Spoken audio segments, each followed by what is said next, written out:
want to particularly acknowledge the co-sponsors. The National Center for the Study of University Engagement, which even though I'm the director, I can't quite say. So we call ourselves the National Center, which may sound a little pompous, but I don't know what else to do that, how to say that.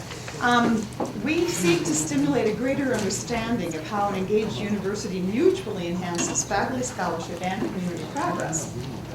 And so therefore we have put together this Engaged Scholar Series, and we have done a variety of fields of interest from maybe one extreme, engineering. We had some people here from engineering.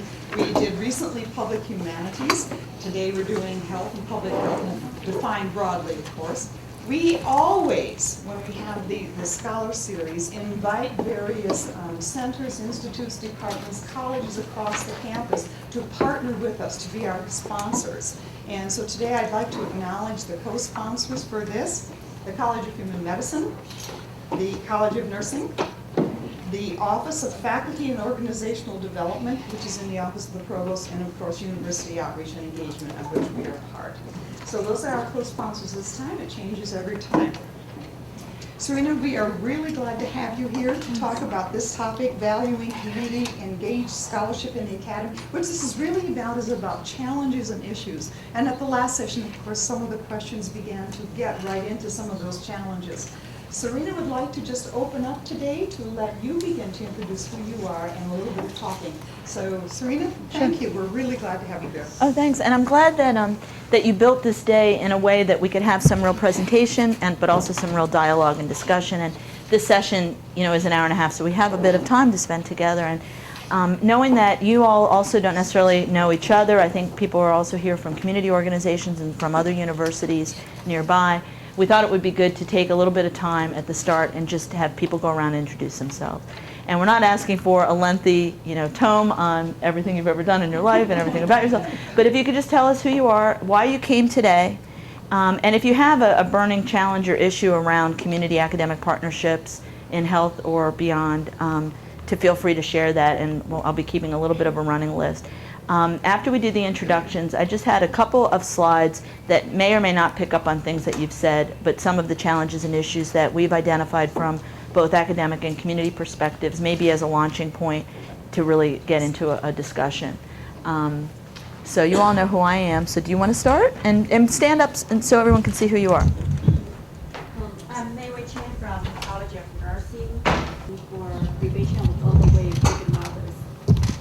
Do you, would it be fair to share the challenge that you brought up with me earlier, or even in a generic way if you don't want to kind of name names? But the challenge is, it's to get a community buy-in and to get them trust you. I've been working with starting from 6 counties. Then because personnel changes, dropped to 3 counties. Then we just got a grant ready to sign a subcontract. One county decide not to participate because they are facing huge budget cut. They don't see, when they have needs, they don't see this would be their first priority working with me. Complete the research. So I've been trying to figure out ways to get them, bring them together to work with me. But it has been very challenging, but I think trust is a huge issue, and I've been doing what you suggested. We did from the small project, and I invited people to be on the co-authors, and I noticed that they enjoy it very much. I keep a very open communication, and basically I listen to what they say to me, and some discussion, but they value what I do with them. great, thanks. Good morning, I'm Nancy Bernthal. I have a very bad cold, so my voice sounds terrible. I'm here mostly out of personal and professional interest. I have done some doctoral research, and it was qualitative in nature, so I'm fascinated with this approach to research. And professionally, right now I work at Eaton Intermediate School District as a prevention specialist, and we are building substance abuse prevention coalitions in Eaton and Ingham County. most of our work is through the schools, through the mechanism of Safe and Drug-Free Schools funding. Thank you. Do you have a partnership in place with Michigan State or some other academic partner at all? Or? Somewhat, but we'd like to do more in that area. Oh, okay, great. Okay. We'll keep going around. I'm Joan Ilardo, and I'm from the School of Social Work. And I have been mostly on the evaluation side of community projects since the mid-90s when I started as the evaluator for the Rural Health Project for the Kellogg Foundation. I've been involved in several things since then, healthcare and social welfare projects predominantly. I teach research methods and am very interested in how I can incorporate some of the principles of the community-based research, participatory research as I teach our students and they go out into the field to practice. Great. Stand. Good morning, everyone. My name is Angela Allen. I'm a doctoral student in higher education administration here at Michigan State. I'm working on my dissertation proposal right now, and I'm studying the community impact of community engagement scholarship. So my challenge is how to take that document and assessment that you all do as both faculty and community members and turn that into outcomes and looking at what are the indicators of social change for your work. Another challenge that I face is as a doctoral student, continuing my involvement in community engagement with the requirements of my department and my program and keeping up my activities. So that's my challenge. Is that what she asked for challenges? Well, I mean, to introduce yourself, say a little bit about why you came, and if you have a challenge or issue that you want to kind of get out for maybe more group discussion later, but if you don't have one, that's fine too. Good morning. My name is Nkechi Nalum. I've recently arrived here at Michigan State. I'm here with outreach and engagement. I've done a lot of work with communities in a non-professional capacity, and that work has looked at issues around HIV/AIDS, women's health, and communities addressing whatever their community health problem was. I'm interested in issues around justice and moving away from this notion of health just being a personal issue. In terms of challenges, there is that challenge of, on the professional end, of merging these in a way that is respected, and because my academic background was not around this health issues, making that transition, is it a detrimental road to take as I go further in my professional development? Okay. I'm Yakov Segal. I'm assistant professor at Pediatric Department of Human Development at CHM. Two big colleagues, me and Peter Jennings, we're working together, and we work also with pediatric residency program, doing a lot of, he's a program director and me as an assistant program director, and doing a lot of community services here, especially for pediatric community in town.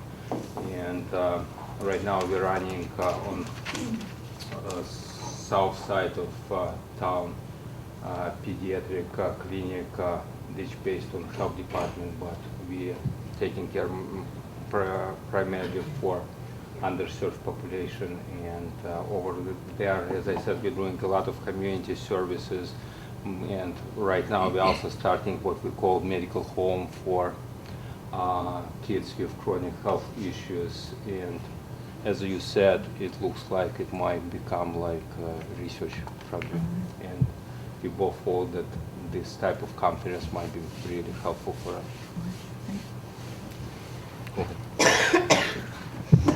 Good morning. I'm Pete Jennings. I'm the Pediatric Residency Director, excuse me, here at Michigan State.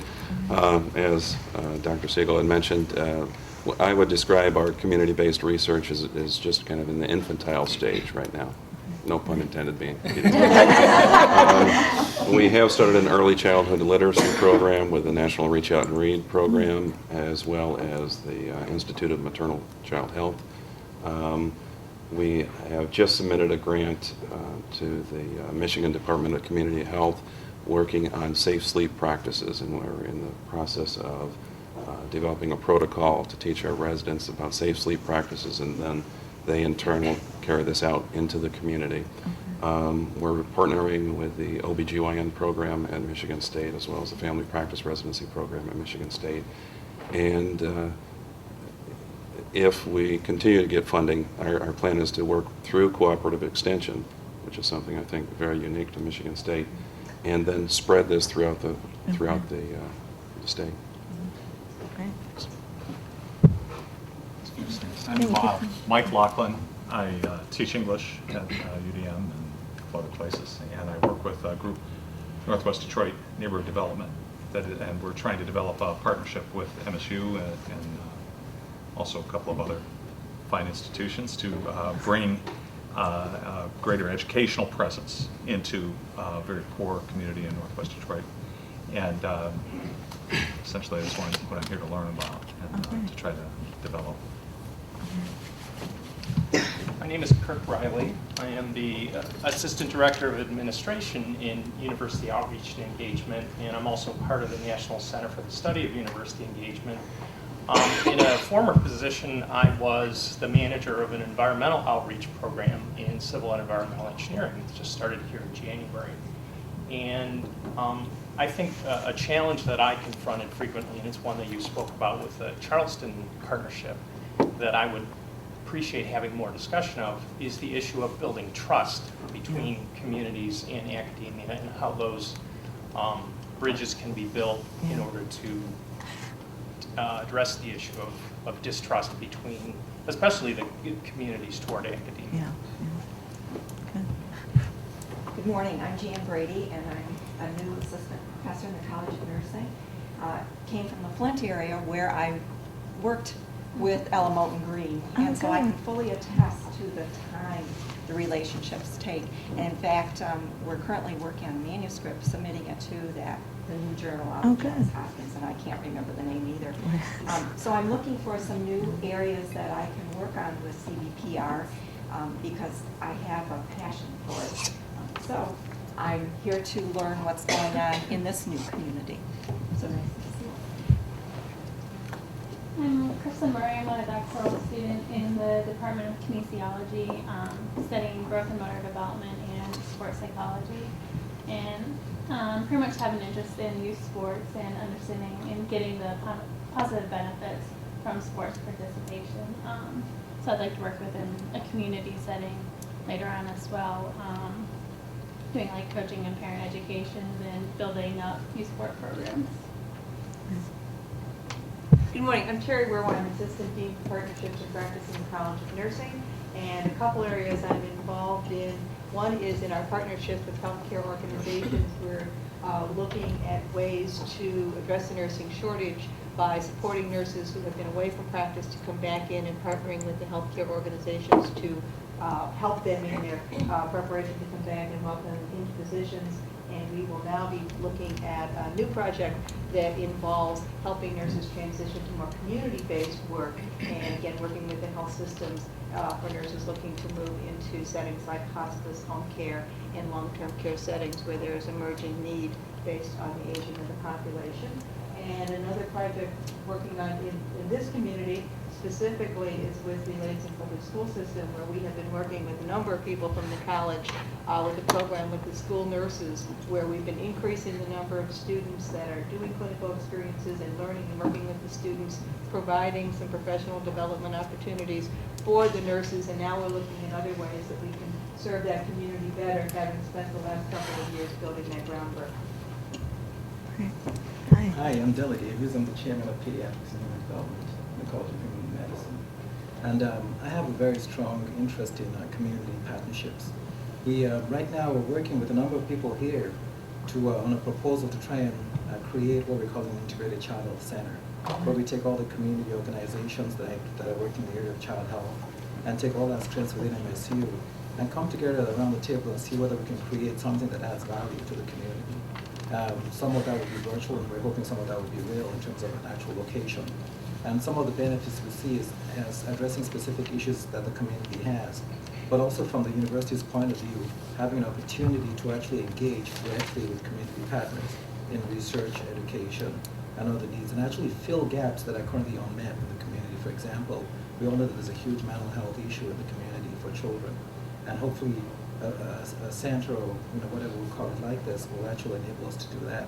We have been meeting regularly. Teresa is one of the people on the committee, as is Pat, and we've done a lot of work. We have Lansing Community College, Michigan Department of Community Health. We have Ingham County Health Department. A number of very sort of well-connected partners in the community working with us, and we have the blessing of the provost. We just submitted a Kellogg proposal for a planning grant towards this concept. So certainly anything that helps us to engage more in the communities of specific interest to me. I'm on the advisory board for FACT, Families and Communities Together. And I really enjoy my interaction with that, and we've been working on an obesity initiative. So this is really something that's very germane to my department. That's great. It's exciting. I'm Pat Farrell, and I'm Director of University Community Partnerships here, and our office is right below us, on the lower level here. My big challenge and our big role for our unit is really to help communities link with faculty members, and help faculty members link with communities that have interests, and help to mutually develop partnerships that make sense for both sides. One of the ways we do this is through the FACT Coalition and through University Outreach and through Michigan State University Extension and MAES, Ag Experiment Station, is to offer a grant competition once a year for community-based partnerships. In fact, it's for faculties to work with communities in a participatory model, and that we are actually having an announcement about that will go out tomorrow and Thursday. We'll have sessions over here at the Kellogg Center. So I encourage you, if you're looking for seed funds, they're not a lot of money, but it is enough to maybe get you started through that long period when you're just doing planning and when you're working with the community. But it is a way to take a look at issues and one way to get started working with communities. If there's anything that we can do to assist you in either finding partners or looking at other funding mechanisms that may be out there, please let us know. We're at the university website, University Outreach. Oh, great. I'm Helen Ferguson, professor of pediatric nursing, and these are my colleagues here. Basically, my focus is really on prevention of childhood obesity. We're focusing on emphasis partners, dealing with early head start. We have early funding grant. We're working with 8 early head starts and 20 communities. So we really have a community outreach partnership. Also have a Medicaid grant with Extension. That's another wonderful link to really work with regarding community partnerships. We do have, I enjoyed the person's remark regarding trust, and even though sometimes we're able to make these linkages, especially with working with some of our diverse populations, is able to maintain those linkages and stay connected, especially when we're here in East Lansing and we're working with people in Detroit. So ways to really foster that, that once we've got commitment and unity with them and staying connected with the participants, but also with the agencies that we're working with, has really been a challenge for us. Good morning. I'm Claudette Buckingham from the College of Veterinary Medicine here at Michigan State University. We're exploring, looking at community partnerships that we may develop as we look at, in particular, public health issues and veterinary medicine. I'm Rachel Fisher. I'm in the Department of Pediatrics and Human Development, and for the past 8 years we've had a community project involved with the genetics of deafness, and that's been actually quite challenging because we've had to deal with the whole question of genetics and genetic information. We've had a very positive experience. We've had really very keen community members who've been stuck with us all the way. And I have to say that getting the trust of the community has been actually quite challenging, but we feel we now have them really working with us extremely well. In fact, one of the really wonderful moments, the last meeting we had, the most skeptical member of the advisory committee that we have said to me, "You stuck with it," Yeah.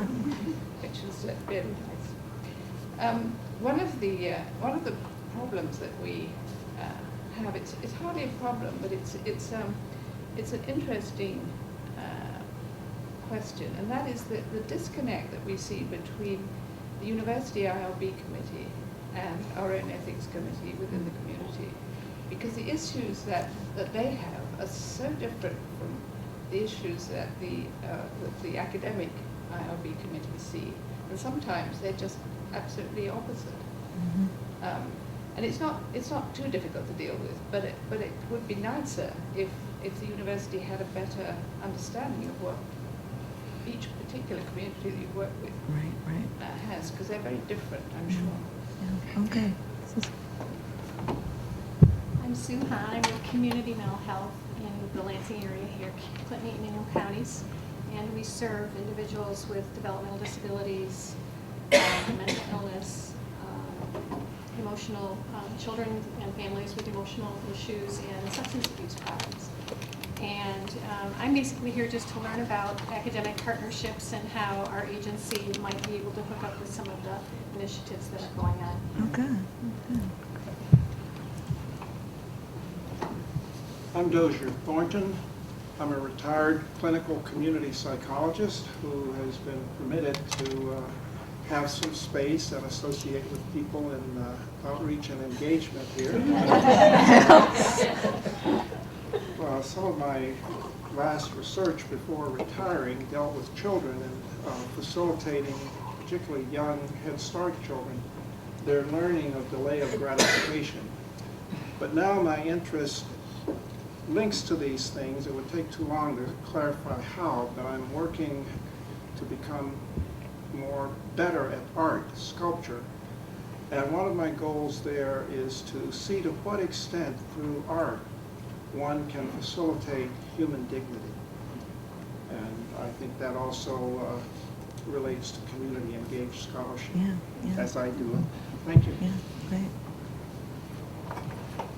I'm John O'Brien. I work with Mike at Northwest Detroit Neighborhood Development. And again, we're a community-based organization looking for ways to develop partnerships to bring the resources of a university into a poverty area of the city of Detroit, both in terms of how do we share resources and how do we clearly benefit the community through that type of a partnership. Hello, I'm Patricia Obando. I'm a new assistant professor at the College of Human Medicine at Block 3. I've been involved with community-based research some time ago. I'm originally from Costa Rica, so I did a lot of work with communities over there and anthropologists working in the medical field. So right now I kind of want to go back to it, and basically I'm here for personal reasons. I'm interested in starting my own research projects, and I'm working with health disparities issues right now and working with underserved populations in Saginaw. And maybe my biggest challenge right now is how to communicate the need of doing community-based research to medical students, third-year medical students. So for me, it's a challenge right now. So anyway, I'm here just to learn a little bit more and try to get some helpful tips. Hello, I'm Claire Laws, and I'm Director of Education and Outreach in the Dean's Office of Research for the College of Human Medicine. So I work with a number of people in this room, and our role mainly is to help build research infrastructure and productivity and engagement across all of our campuses. I don't know how many of you know we are a community-based medical school. We have 6 campuses, and we are hoping, what we're trying to do right now is really to build that into a statewide network where we have research being conducted across all of the campuses in partnership with the communities that the campuses are in. So we are always looking for what are the challenges to doing this, what would better serve this mission for the college. And trust is a huge issue, communication, keeping communication, making better use of distance technology to be able to link the campuses, and how do we bring students into the mix too, and residents, and make them part of the research team. So I'm glad to be meeting people from the community as well as other units across campus, and to use this as an opportunity to build relationships. My name is Faiza, and I'm an undergraduate student, so I just came here to kind of listen to everyone, and I'm interested in going into community medicine. So. Hi, my name is Vivek Joshi, and I'm associated with the National Center as a developer as well as a data analyst, and I'm here for intellectual curiosity and listen to the challenges people have, the tools they use to overcome those challenges, and think about new tools that we can use to further overcome the challenges. I'm Gada Georges. I also work for University Outreach and Engagement. I'm the information architect, one of the information architects. I work on our web-based content, and it's always a good idea for us, for people to, listen and sit in on things like this, just to get more content knowledge and understand how people use the language that they use, etc. I'm Renee Kennedy. I'm an assistant professor in the College of Nursing. I do work on social determinants of health right now, looking at the role of discrimination in pregnancy outcomes, and spent last summer collecting data in collaboration with the state health department and local health departments on pregnancy experiences among African American women in 11 communities that have the highest Black infant mortality rate. Really intrigued by how we define community, both in terms of composition as well as level. My community in the work last summer really was local public health, but really challenged by how you really link those with the women in the communities and sort of the return, what's our responsibility to return the knowledge to the community. So we're still kind of grappling with, but what did you do with the findings? What did you do with the data? And trying to motivate that community of practitioners to engage the community of service more effectively. Hi, I'm Lorraine Robbins. I'm an assistant professor in the College of Nursing, and I've been here about a year and a half or so. And I'm interested in increasing physical activity in middle school girls, and I'm planning to submit an R21 proposal to Heart, Lung, and Blood in February. And I'm interested mainly in trying to get some ideas to sort of enhance collaborative efforts with the schools. So if you have any ideas, I'd be very interested, because I really feel that this is an intense effort that will require basically everybody in the school system to get on board, parents, teachers, principals, and anyone else involved, and the school nurses. And who are your current partners from the schools? When you say all of those need to be involved, but who is involved right now? Right now there are school nurses involved. I'm starting with the nurses. I realize that I'll probably have to go into the parent-teacher organization. I haven't really approached the principals. The superintendent, I think the superintendent of the Lansing School District seems to be on board. And I haven't really approached the teachers yet. So I'm sort of in the process of trying to build those relationships. Okay, thank you. Hi, I'm Kathleen Alberst. While I am a nurse, I'm actually in CHM. I work for the Institute for Healthcare Studies. And I'm also a doctoral candidate in the EPI program. So I actually am here to learn more about this, especially with EPI, as we focus so much on the individual to try and get the broader base, the ecological base. Hi, I'm Farron Goldner. I'm an academic specialist in the Community and Economic Development Program, which is part of urban and regional planning in the School of Design and Construction these days. My current work is mostly in economic development, working with local economic development practitioners on transitioning their practice to the knowledge economy. But in the health arena, there are some local activities in Ingham County that I'm involved in with data democratization and with some community indicators of the quality of community life.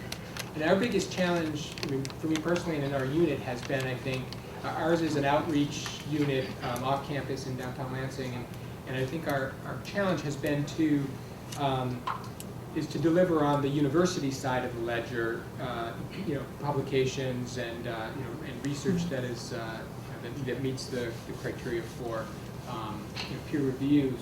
we've been actually pretty successful in, on the community side, making partnerships that feel effective to our community partners, but at the expense of sometimes succeeding on the university side. So that's the balance I'm seeking to shift in my work.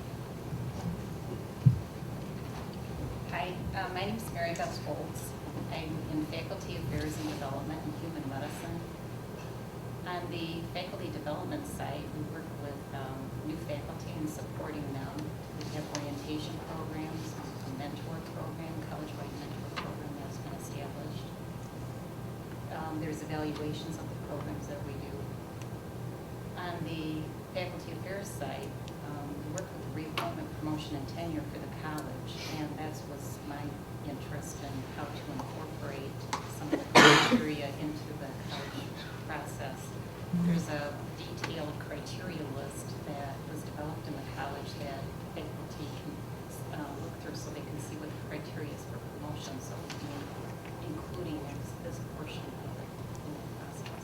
Okay. Hello, my name is Bill Wattle, and I'm the chair of family medicine in the College of Human Medicine. In our department, we've had a number of funded projects that are community engaged. Some from the state of Michigan, many from Robert Wood Johnson, some from NCI and Herschel. We have a grant right now that we call the Prescription for Health, which is an issue that often in clinical practice, in rural practice, or urban practice, physicians are sort of struck with a term of urgent care, and so there's little focus on preventive care, or they have little time for preventive care.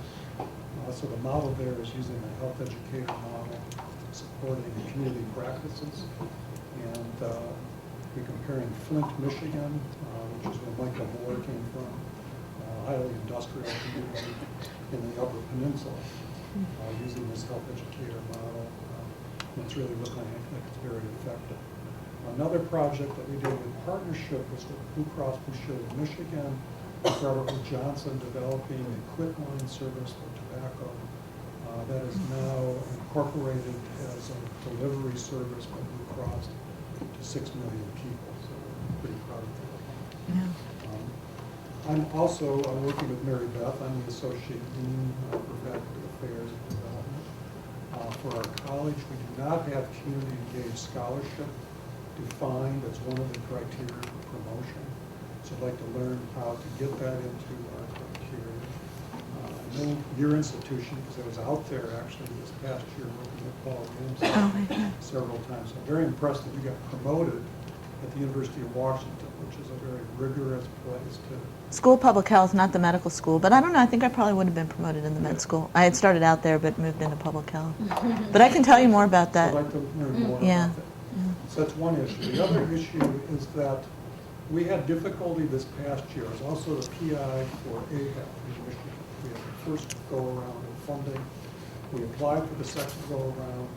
Our match was state funds that we send out to our community campuses. We have 6 campuses. So it's money that comes out from the school, does not stay here in Wisconsin. They did not feel that was legitimate match. And they didn't seem to understand a community campus-based school. Because most of the reviewers come from places like Chapel Hill or traditional schools that they have community outreach, but they don't have a community campus model. And so they were sort of critiquing us for funding our own infrastructure. And the truth is we have a community infrastructure. So I guess I'd like some suggestions of how to convince the feds who we are, what we do, because what we do is pretty amazing. The return rate of our students to community coming back to Michigan, going to rural communities and underserved is about 60–70% for our medical schools.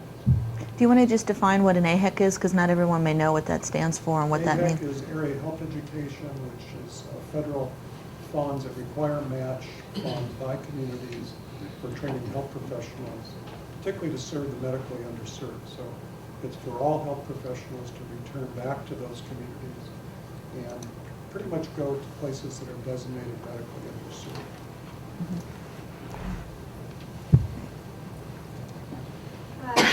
My name is Malenci. I'm a graduate student here at MSU in the Ecological Community Psychology program.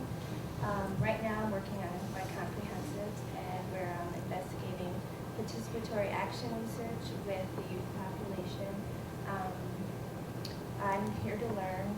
I'm really interested in collaborative research and how to negotiate working with the community with the demands of being in a research-run institution. Great. And did you want to introduce yourself? You had Hi, my name's Oh, I'm sorry. Judy. There's somebody else back there. I didn't see you. I'm sorry. I thought we were already up front. You thought you'd never get here and you still haven't. I'm sorry. I need to stand. My name's Brady Yeah. Snyder, and I've been trying to figure out how to identify myself to this very impressive group of people. I am not an academician by trade. I have worked, however, in the community level for many years, and I have definitely developed a real passion for how to mobilize university resources to help communities in a wide variety of areas, whether it's environmental health, or economic development, or trying to transition from the structural dislocations that we're experiencing now in Michigan to being able to survive in the new global economy. So I'm looking forward to hearing and learning more this afternoon and what's left of the morning, and we'll get on to the very last question. Thanks. Yeah, I know this. Good morning. My name is Tim Wolfter. I'm Associate Director of Corporate and Foundation Relations. That's a unit in university development. I'm here to just learn more about the community-based research and in particular how these projects are funded by the private sector. And there were some other new people that came in. We're just asking you to introduce yourselves and any challenges you may face in this work that you want to get out on the tables. Thank you. I don't have any public challenges. I may have some personal challenges. My name is Terry Walsh. I work in the Office for International Students and Scholars here at MSU, and I'm responsible for community outreach to partner international students with the community, through the government, through businesses, through the school system, and the health is a new field for me. So I'm interested in how all of you do that, how you make those partnerships with the community and the university in the health field, and maybe I can take some of those best practices back to my own work. Thank you. Okay. Did we miss anybody else in the back? Yeah. I'm John Melcher with the Community and Economic Development Program as well as Outreach and Youth Engagement here at Michigan State University. I've been working in this interface between community and university for a number of years. Okay. Just here to learn more. Great. Yeah. I'm Julie Hagstrom. I'm a program manager with the National Center for the Study of University Engagement here at University Outreach and Engagement. And aside from making sure that today's events go smoothly, and it's very interesting to me professionally to meet all of you and to get a first-hand experience with the depth and breadth of what's going on at Michigan State and in the communities that we intersect with. So welcome, everyone. Did you want to add any challenges or issues as we get started? Or? Our big challenge in the National Center for the Study of University Engagement is actually finding quantitative data to talk across the university on what is actually happening here by department, by the whole university, and finding even typologies to talk about that so that we can compare ourselves with other, especially Research One universities, but others. And then the second thing that we're very, very interested in is we changed the promotion and tenure guidelines here 5 years ago at Michigan State. And what we are looking to do now is a study on to what effect has it been used and who's using it and how has it trickled down, if you will, to departments or review committees. And we're going to be interested to see what we learn and what we should do next.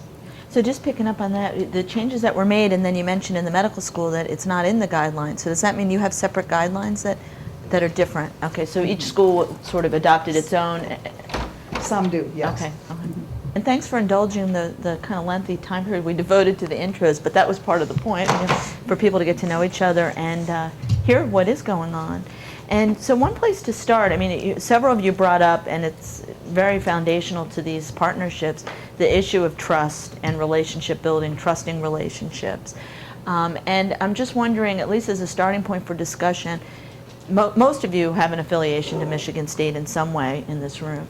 What is the impression of Michigan State, do you think, in the community? I mean, are there, for a lot of these relationships, the trust to some extent is built on the history and baggage, if you will, of that institution that may have come way before your presence here as a faculty member in the community.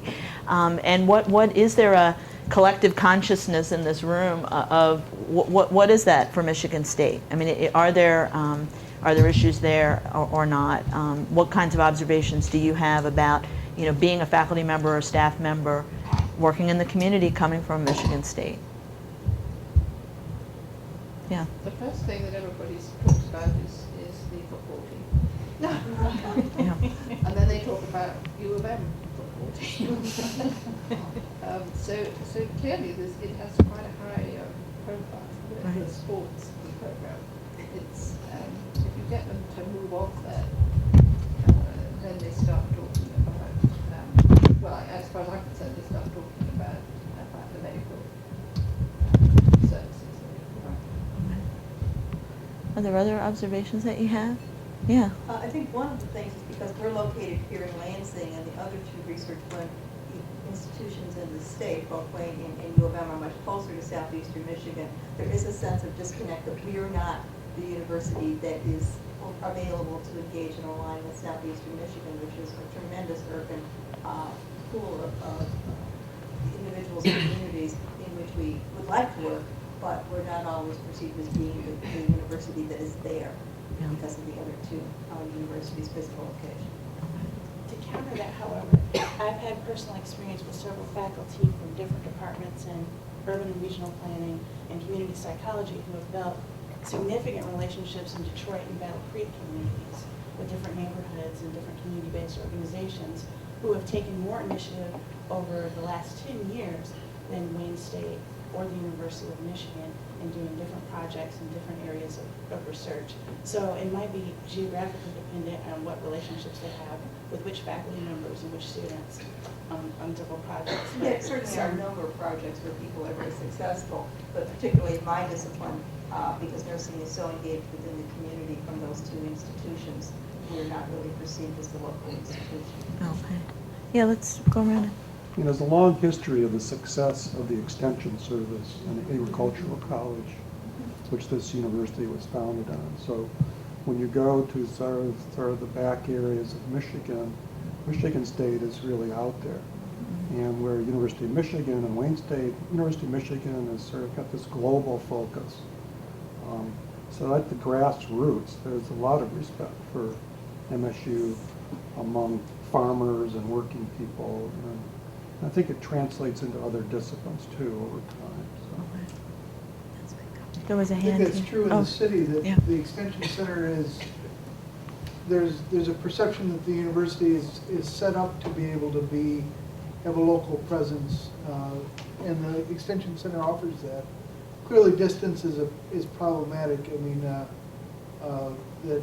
for students to be able to come to Detroit for an afternoon or a class, it's just a half hour too far, so to speak, to make that convenient. So that's problematic. But the Extension Center offers a mechanism to override that or deal with it. Yeah.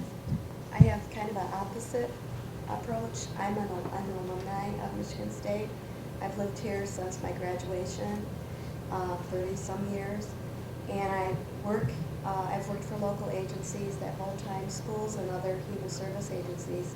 And we would love to partner more with MSU, but it's like, who do we call? Where do we start? It's hard. I didn't even know about youth service. Who's that? We're good. Yeah, that was so cool to hear about this morning. But it's sort of like, I've lived here a long time. I didn't even know about that or how to get started. I do think I think that's an issue. It's an issue also internally because it's a problem if as a community member who would come to us and not knowing who across campus faculty members are easily interested in this kind of work too. So we're trying to think of different ways that we can help to connect people better. But I think in the issue of trust, I know that I used to work for a Lansing School District for a number of years before I came here. And I know that, frankly, if we had another person coming from Michigan State, we were not real happy. Because the research was frequently just for research, for their research. and not for improvement of students, and not for long-lasting program changes, which is what we were looking for.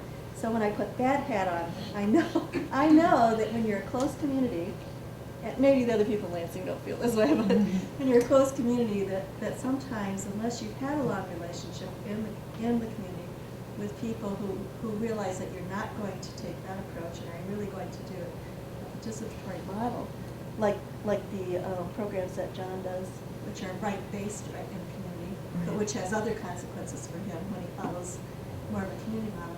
I know that there is that sense of distrust that you have to overcome if you really want to do work. Yeah. Are there comments on this issue of trust and the relationship really with Michigan State? We'll start in the back and then you, sorry. Well, the trust issue is very real.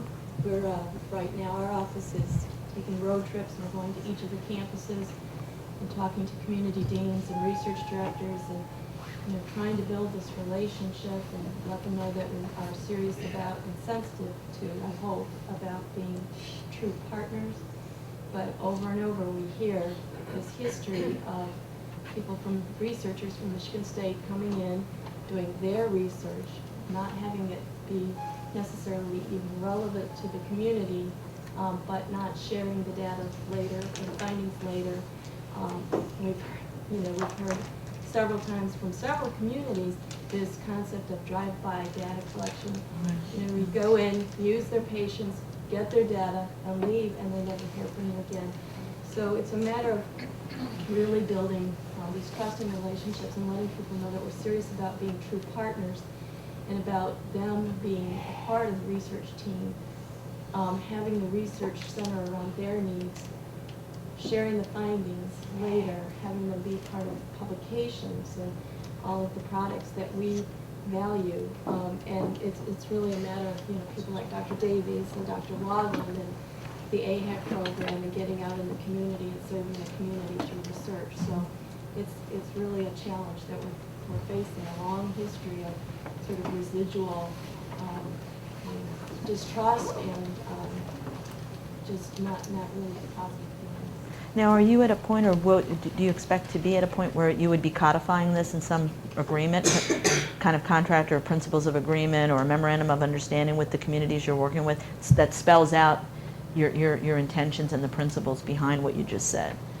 For example, that this is the collaborative that we're going to work with under. We're going to co-write. We're going to co-author. We're going to, we don't own the data. It's jointly owned, or maybe it's community owned. I mean, are you thinking at this point along those lines at all? We hadn't talked about codifying it. No, we're talking, verbally, just Yeah. trying to build these trusting relationships and letting them know that we're serious about this and what is it that you need in this community in order to make research partnerships with MSU possible. Yeah. And we're running into things like the IRB issues that were raised, the promotion issues because the promotion and tenure guidelines for people on this campus are much different than for our community faculty or the clinicians out there where we want to do research at the point of care.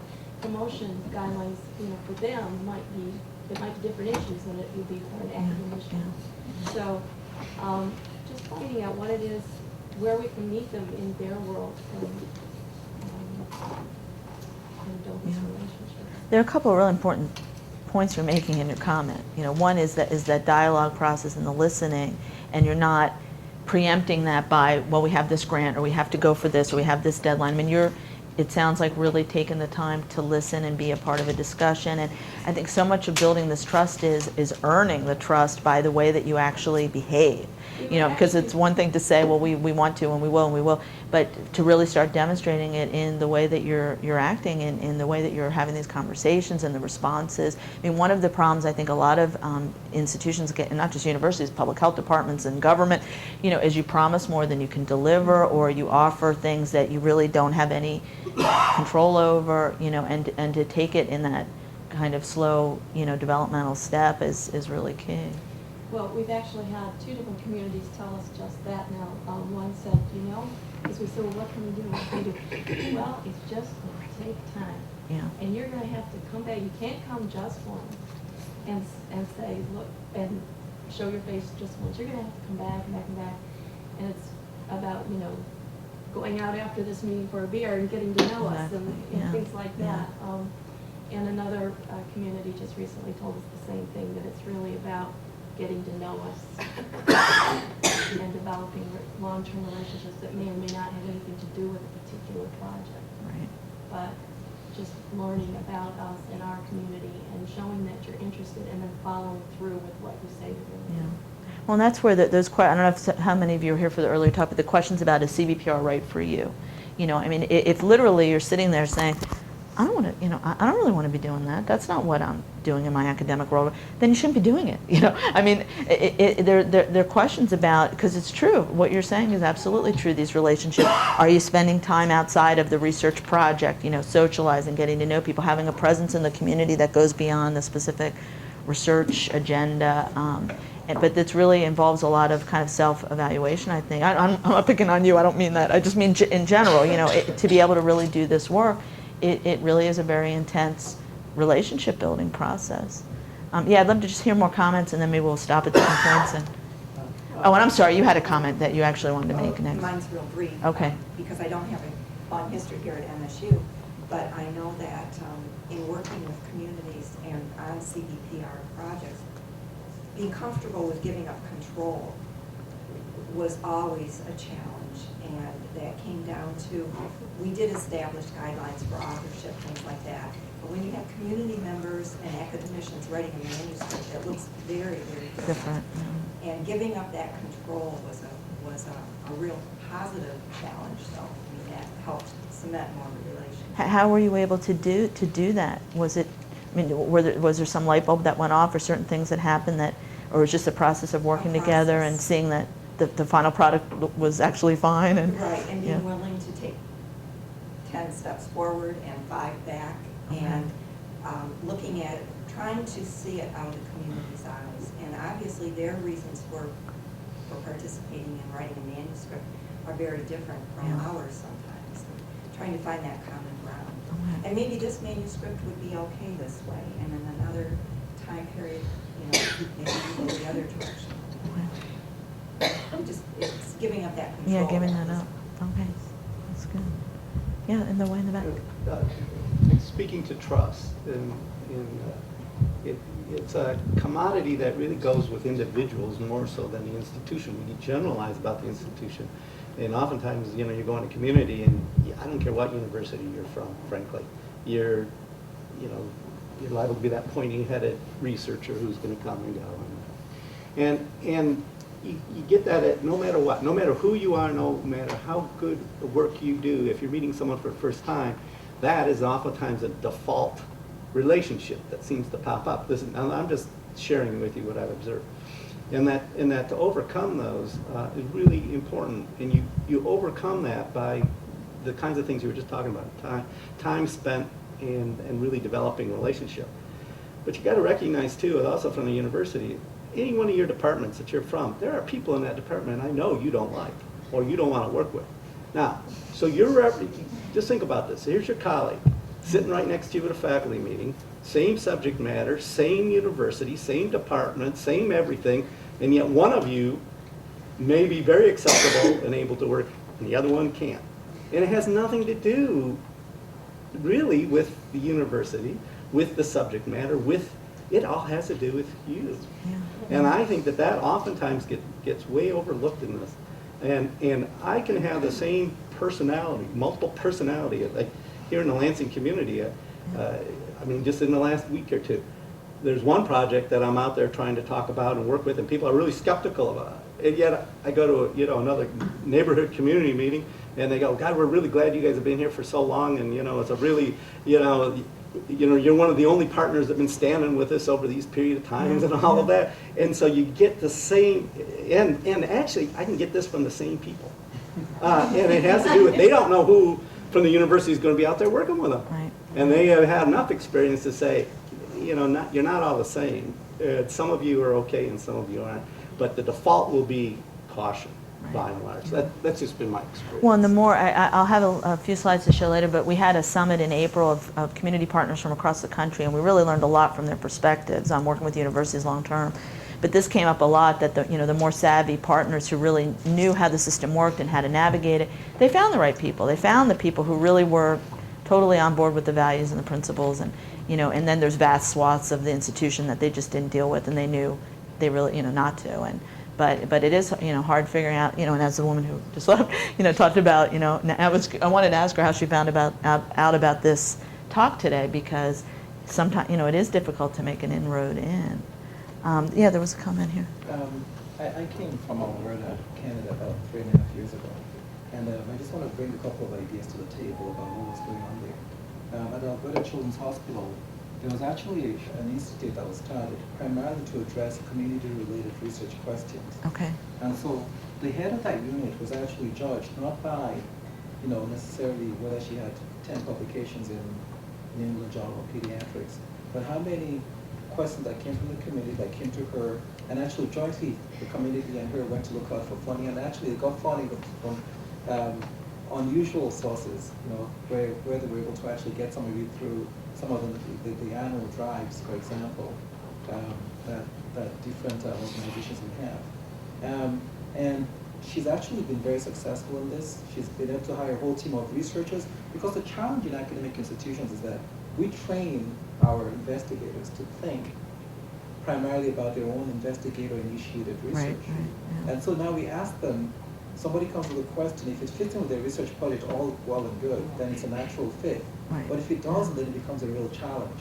But if you have a team of people whose primary purpose is to try and address questions that come from the community, and obviously it has to be seeded initially, and over time, then you can actually start to, the irony of it is they actually were able to generate a lot of very good research, very well structured papers that were actually published. And Suzanne Toth is her name, I don't know if you know. Okay, yeah, I do. I know the name, She's done an yeah. outstanding job with just building up that unit. And the other thing, another issue to bring to the table is also in Alberta, they have something called the Alberta Heritage Foundation for Medical Research. And what they did was they said, okay, the number of people in the community who don't have time to really understand about research, they'll never be researchers, but they want to do research. So what they do is they have these programs where they bring somebody in for a fellowship for a year, where you're coming for like 2-week blocks, maybe 2 or 3 times a year, where you're given intensive training on EP and all that. And so they go back home feeling more knowledge. Obviously, they're not going to be writing grants or whatever, but they have much more knowledge about research, and they can actually have much more meaningful conversations, and they can actually be much more involved in the facilitators in their own community for research. So this is really something to throw on the table about how, as an institution, we may want to consider a model where we actually say, okay, we send out emails to people saying, are you interested in this topic? Well, if there's nobody who's interested in it, that community partner loses out. Yeah. But if we have a unit that's totally dedicated towards helping, working with that organization to answer those questions, and of course, then we can start looking at innovative methods of funding that. And then actually that could become a career track where it's not necessarily limited by this person's own initiative or imagination as to what they should be doing for their own research, but it's actually seeded from the community. And I'm glad you brought that model up, because Canada is actually very progressive and doing some really exciting things in this whole area. And another model yet again, which is a little maybe more long-term training capacity building, is in Toronto at the Wellesley Institute. I don't know if you've connected with them at all. But they, it was a hospital system, long story short, basically a hospital that got closed, and the assets were devoted to this philanthropic organization. It's kind of like a Conversion Foundation, but not quite. But they have started a certificate program in community-based research for community members. And so community members take these courses. It's primarily community. There are some grad students that have taken it too. But it might be a course on how to design a research project, how to do a survey, how to do a questionnaire, how to go through an IRB. And now they've hooked up with the university to get academic credit, so the community members can get a certificate or credits toward a degree. And their hope is that long-term, the community members will be applying for grants directly themselves, and will invite academics as partners on the team if appropriate. But it's part of a long-term process to really build up the research skills of community members, and also to have an effect on evidence-based practice in community organizations, so that they're starting to really think more about what evidence is and what evidence they need to show that what their work is doing, that their work really is making a difference. But I mean, there are a number of models, and there's a lot that you guys are doing to help support this. So I mean, that's a question to put out for the larger group is, what things could MSU be doing as an institution to be more supportive and helpful to you and the work that you're doing. I mean, everyone here, almost everyone brought up a challenge. Is there a venue for figuring that out with someone collaboratively? You know, I mean, whether it's the National Center or the Community University Partnerships. I mean, are there ideas and thoughts you have on that piece? Because you have folks in the room who really are listening for how can we be more supportive as an institution.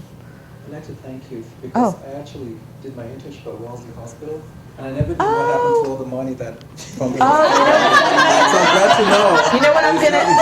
No, So I'm actually gonna get you a present because there's a book. There's actually a book that just came out that chronicles the entire history of what happened to Wellesley. It's a really interesting story. Their whole focus now is social change in urban communities. That's cool. Yeah, one of our board members is from there. That's why I know so much about Wellesley. But yeah, on the question of support and support for faculty, but also for community organizations that want to try to access this place. What do you think needs to happen? Yeah. Well, I mean, somebody made the comment, are you going to send out the list of Right. people because we'd like to network? And this is a huge place, and there's a lot of us doing things that are very interconnected, but we don't know it. And there's really no, as I think we're all saying, formal mechanism for us to say, I'm interested in this, is anybody out there? And how many times have we pieced together a team of interdisciplinary researchers to apply for a grant, people who have had no history together. And so the funders look at it and they know what you did. They know you made a bunch of phone calls and got people's CVs together and said, let's throw a party and do a research project. But we really, I think all of us are just thirsting for something that's very purposeful as a method or a way for us to connect with each other. And I think we've heard over and over in this room that we want to do things that are meaningful in the community, that the research should be applied, that it should have a societal benefit. And I would love to be able to do more than just talk about that.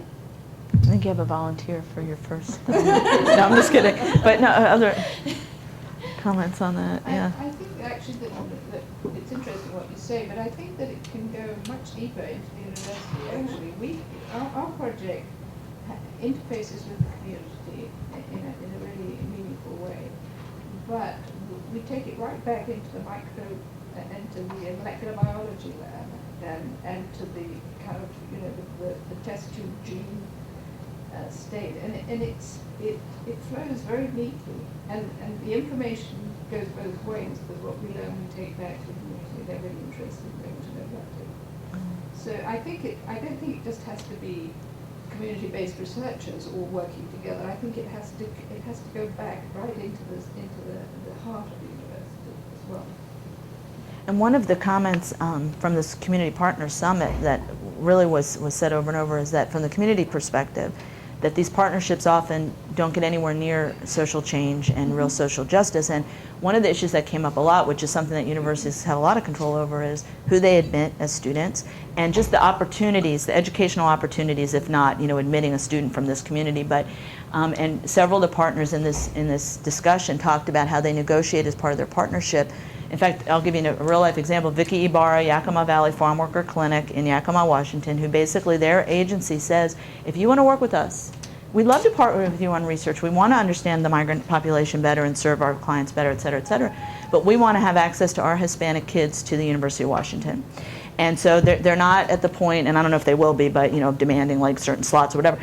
But they have all kinds of programs now where kids from the Yakima Valley are touring the campus. They're meeting with students. There's mentoring programs. There's building into grants this piece. And it is bringing it more into the university. It's not just that faculty right at the front level doing the research, but wait a minute, what about our systems and who's on our admissions committee and what are we doing to be accessible to Hispanic students and our et cetera. We brought children from our community into the university to experience at the next lab. And Okay, they yeah. came in a class and did that. So, and I think that was very much appreciated. Yeah.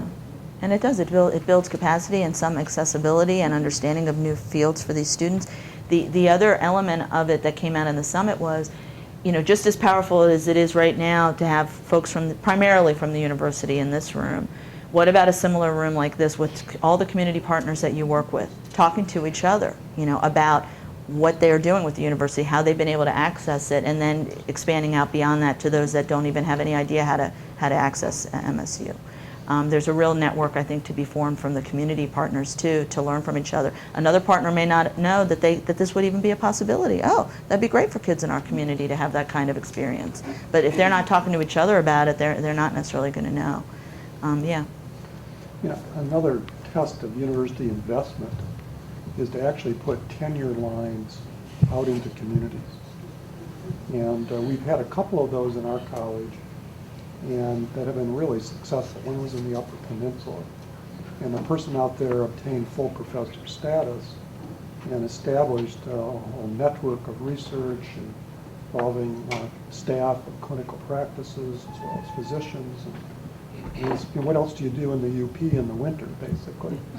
So these people came together, and so there was a whole series of investigations just on rural health. So far, we haven't reinvested in that, but I think that could be a challenge back to the university. If we truly are a land-grant institution, that we ought to invest some of our really base funds in our communities with full positions. Mm-hmm. So these are folks that are primarily, this person you're speaking People of like is... you who lived outside of Seattle. Okay. But I mean, so this person you're speaking of is not a full-time paid faculty member at MSU, but is a... Yes. Oh, it is? Okay. Full-time paid faculty member. Okay, but located in a community in setting. Escanaba, Michigan. Okay. Yeah, I think the health sciences maybe have done that more than a lot of other fields because, like, for example, the WWAMI system in the Northwest, there are faculty, you know, full-time faculty positions that are in rural settings, and Minnesota has the same with their rural program. There's probably a lot that the rest of the universities could learn from that. Yeah. I just want to return to the issue of trust. Yes. There's an underlying assumption that as researchers we deserve to be trusted, that we are trustworthy. And what is that coming from? Is it coming from these MDs, PhDs, whatever our academic credentials are? And when we talk about this issue of, well, a community should find trust with us because, oh, we will make them co-authors or we'll help them, they would help us design the methodology and so forth. Maybe that is insufficient. And you are not a part of the community, so maybe that's the baseline. Well, you don't deserve my trust. Right. And it is deserving and earning. I mean, that's a very, very good point because it's sort of, you know, running around saying, well, how can I gain their trust? Well, are you trustworthy? Are you worthy of that trust? Have you earned that trust? And you're right. I mean, there's some barriers that are huge to overcome, you know, including not being at all from that community. But how would you turn that around in terms of how to earn that sort of trust in a community? I mean, from one standpoint, I would say, you know, you're not entering that community with a research idea in mind. You're not entering it with maybe even the agenda to do research, but to just be open to what the possibilities might be as an opening for relationship building. Also, perhaps you should be doing research in communities that you do belong to, rather than always seeing this other entity as a place that you should go and do research. Because since I've been here at Michigan State, which has only been a month, I find it interesting that somehow Detroit is considered the laboratory for all these places to go and do research. I don't understand why that is. As opposed to right here in your own community right here. Is that what okay, yeah, as one example, yeah. Thoughts on that question? Or you had your hand up first. Yeah. Just the irony, of course, from the community, from the point of view of the community organization, one of the ironies is that a great many people in our community are served very well by Michigan State Medical School, but they don't know that. And the two practitioners in our community are grads. So that's ironic. On the other hand, what folks need is, in that case, is good treatment, and they're getting it. You know, very often I think what folks in a poor community need is not the data from the research that you want to do. It's good to share the data back, but for instance, if you're doing research on obesity, most of what folks need, the information that folks need, is already known. It's just not known in poor communities, and it's not shared in ways that changes behavior. So I think you made the point actually already. I just want to really amplify it. The university needs to be open to the understanding that the kind of presence that may be needed is not the presence of the researcher. That may be the presence that the university wants. But the kind of presence from the community's point of view may be a very different kind of trade. For instance, the Yakima example. But having some of those students go to the University of Washington makes them then participants, makes them part of that community.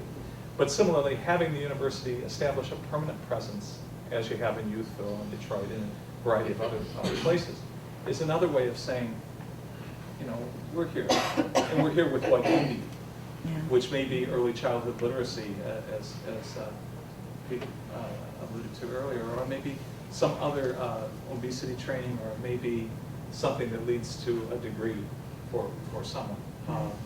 But those are I think we have to be conscious that the whole university goes in with that researcher. And it is good to give the data back, and I appreciate the person in the back who said that. But giving the data back may not be a poor community, it's just such an abstract notion that you're going to give sociological data back. What we actually need is...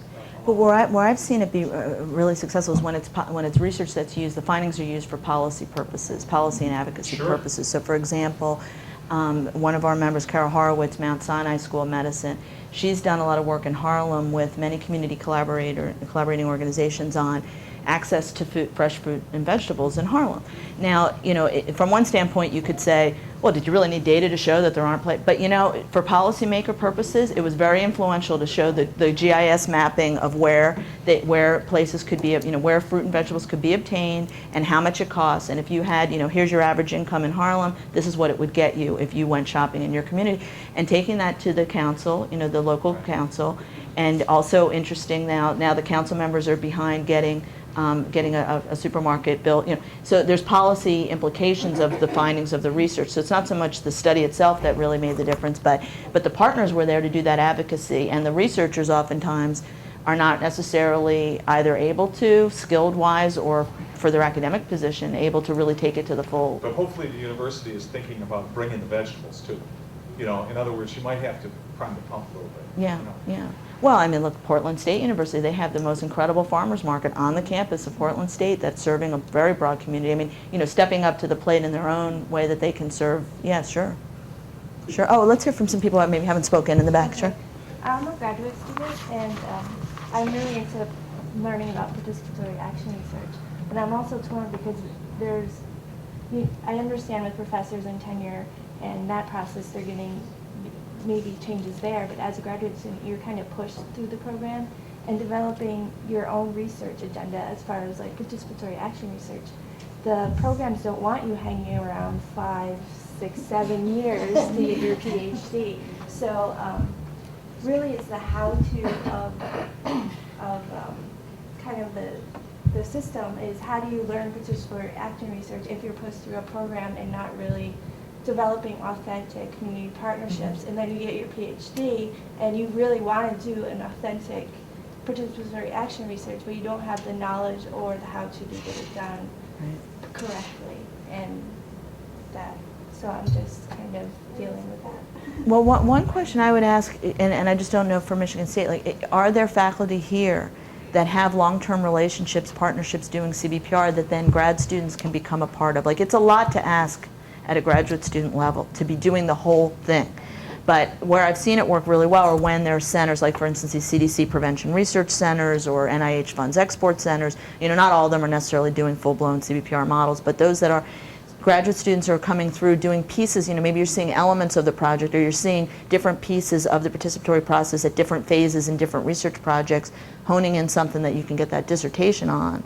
But it's not the expectation that you have to develop the community relationship and do that whole, that whole process, which does take time, but capitalize on the fact that those relationships and trusts are there with others. Is that a possibility? I believe it's a possibility, but then you're not seeing the whole process when you're starting your own as a PhD person. You know what I'm saying? Like, as starting your own career. It's just like you might understand that piece that you walked in on, you did your dissertation on. Right. But you might have missed like the entree into the community, or you might have missed the dissemination process. But that's what I'm saying, like if it's part of a larger process, maybe the piece that you do your dissertation on is just that one piece, but maybe you're seeing entree into the community around some other piece of that partnership project. I mean, that's a possibility. The other is that there are more and more, I mentioned the Kellogg postdoc programs, but that's one reason why that program started, was that acknowledging the fact that doctoral students are only going to get a slice of this most likely in what they can do in a doctoral degree.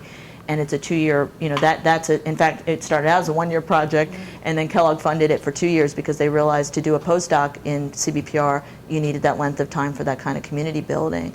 And in that case, it's a lot of graduate students that are coming from a whole other community landing in this place for 2 years starting from scratch. So it's kind of building blocks.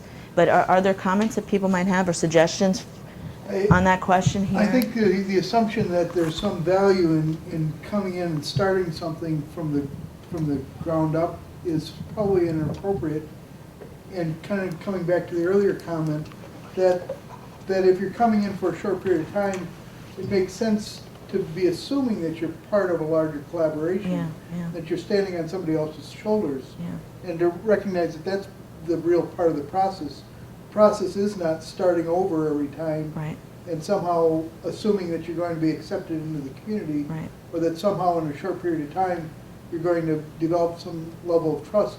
That those are things that happen over time, and that's appropriate that you do that in the context of a larger effort to build a relationship, and that it's the role of the Extension Center or the Youth Field Project or whatever, that the university can kind of do those kinds of things that makes it possible for somebody to come in and participate in an ongoing process. Yeah, I agree. I definitely agree. Yeah. Just a short comment. Substance abuse is not our first problem. Our first problem is land. We don't have, the government is taking away our land, so what are you going to do about it? Yeah. So things like that, and then so we realized, and I work for the university, and I work for the government as well at that time, and so we realized that the best thing that we could do was to start some sort of a partnership between the two, and not just to offer solutions to what we were interested in, but try to offer solutions to they thought it was the main problem for them, and that eventually will kind of help with the other issues or social issues. So, for instance, in indigenous communities, so we kind of created a partnership with the University of Costa Rica and the government, so that we could actually legally, give them the title of the lands and things like that. So we created this trust, of course, for a long time, over years. But then you create a trust not personally, not only individually, but they trust the entity as well. So they know that actually we are concerned about what their issues are, about what they think, the problems are. It's not what we think the problem is. Right. So it is a long time, and but it's just, again, it's just interesting to see that we face exactly the same thing. It's the exact same thing. So. But it's a really good example of how you started, where the community really was, and built around that. And also, it does tie together. It's not just I'm here from the university, but I'm different than the rest of the university. You do carry the rest of the university with you, whether you really acknowledge and want to or not. And it does become a question of an ethical obligation, I think, if the community says, well, this is our priority. Well, maybe I can't really do much in that regard. That's not my area, whatever. But I have a whole university of people. So what's my obligation to be, at the very least, making connections, communications that might help, if not actually trying to mobilize, a response to it. It does become, I think, it starts to become a question of an ethical issue. Sure, yeah. Actually, just to add to that, there's a book that I just got recently. It's called 3 Cups of Tea. I don't know if anybody's heard of or read that book. It's a great book. It's by a guy who was going to climb K2, the mountain K2 in Pakistan. And it's very difficult. It's one of the most deadly mountains, and he didn't make it. He actually developed a kidney sickness, was brought down, and he was actually being treated by Pakistani locals. And he heard every day, he heard kids playing. And then he would hear them quiet, and then he would hear them playing again. So he figured there was a school nearby. And when he came out, he asked, when he got better, he asked the locals who had treated him, can I see the children's school? And they showed him, and they were all out in the fields, and said, where are the classrooms? Where are these? They said, we don't have any to write in the sand and everything. So he said, okay, I'm going to build you a school. So he went to the United States, raised a lot of money, came back, said, now I'd like to build you a school. They said, well, hold on a second. We don't need a school. Kids are fine. All we need is a bridge. We need a bridge because the bridge that used to connect our 2 communities and all our family members on the other side, now we can't see them anymore because this bridge is washed away. It's just the story of how he actually built on the bridge first with that money raised and went back and then started to build the schools. So that's what you need to do, is actually you need to meet that need first. Right. But I was going to actually ask about something slightly different, which is in the area of trust as well.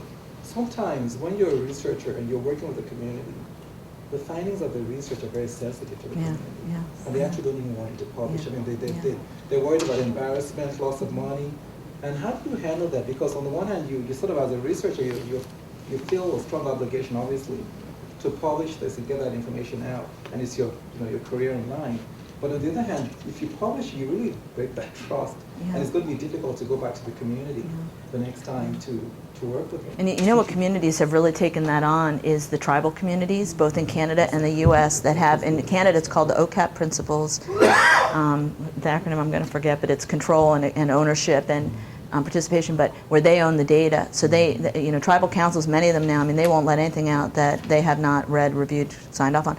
I mean, one way to handle it is maybe a very obvious way, but is in terms of the anonymity of the organization you're writing about. And certainly, this isn't just about community kind of outside the university research. Like even if you're doing a health services research study on a university hospital that maybe shows that the quality of care you're giving, doesn't meet standards or whatever, but to say, it's a large urban hospital in such and such a city. But I mean, one way to handle it is to do it in an anonymous way that protects, the identity of that organization.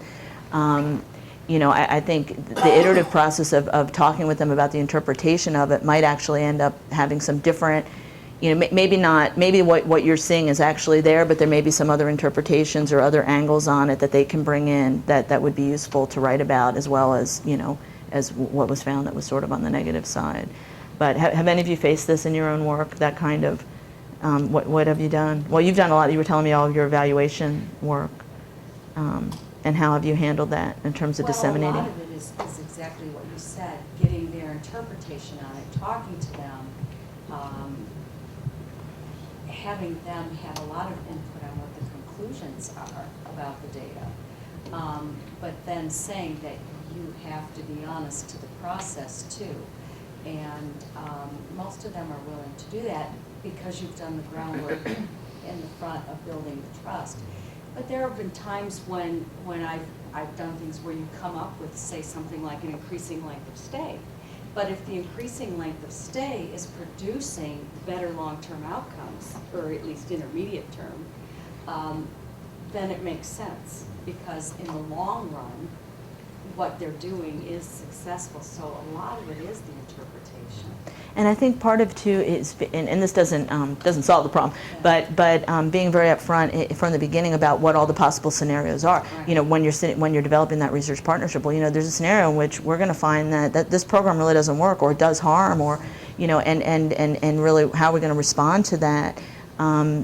Just the same as being upfront about, I need peer-reviewed publications to be able to advance in my academic career. If we're going to work together, we need to really talk this through. But was there a case you were thinking of that?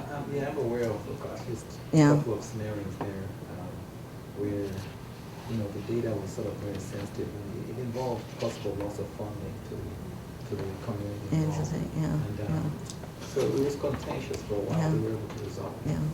But it has to be handled very delicately.